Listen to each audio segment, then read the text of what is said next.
Well, let me ask you, is it true that you taught Higgins a new trick for every episode? Practically that, I would say, in the first year, I would say there's 39 pictures, and he learned a new thing for every picture the first year. After that, there was duplications and intermingling. When you say picture, you mean episodes, shows, every show. show. Each episode, he had to do something that was just a little bit different. And finally, you can't find anything that he can't do. It's just another version of it. He learned to sit up and fall over backwards. He learned to snarl. He learned to walk lame like he had a crippled foot. He roll over and walk on his hind legs. And I remember the first time he walked on his hind legs, I couldn't get him to walk forward because he hadn't had enough schooling on it. So what we did, we started the picture with his foot on the desk, and I walked him backwards till he backed clear out the door. They reversed the film, and he walked in, put his feet on the desk, on his hind legs. But later, I could walk him anywhere on his hind legs.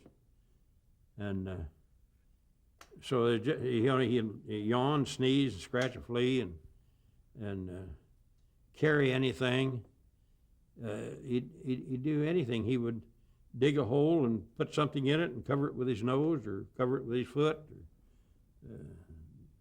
He learned to walk tight wires blindfolded and backward. And I mean, it wasn't anything that he didn't learn.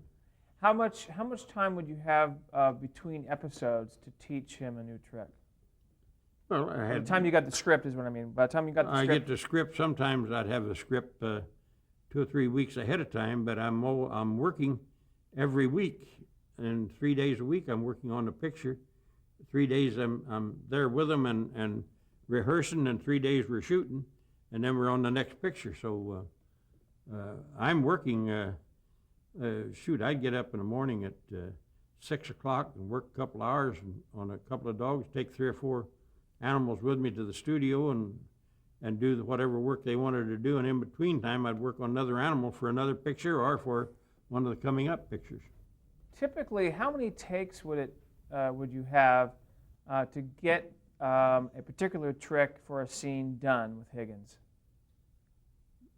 I think Paul Henning would say, word it best, he called him a one-take dog. He says he was the best actor in the entire picture, and he said that with his very own words. And it was just a remarkable dog, and I don't see how any dog could ever compare with him, except when I trained his daughter, and darn if the daughter didn't do it too.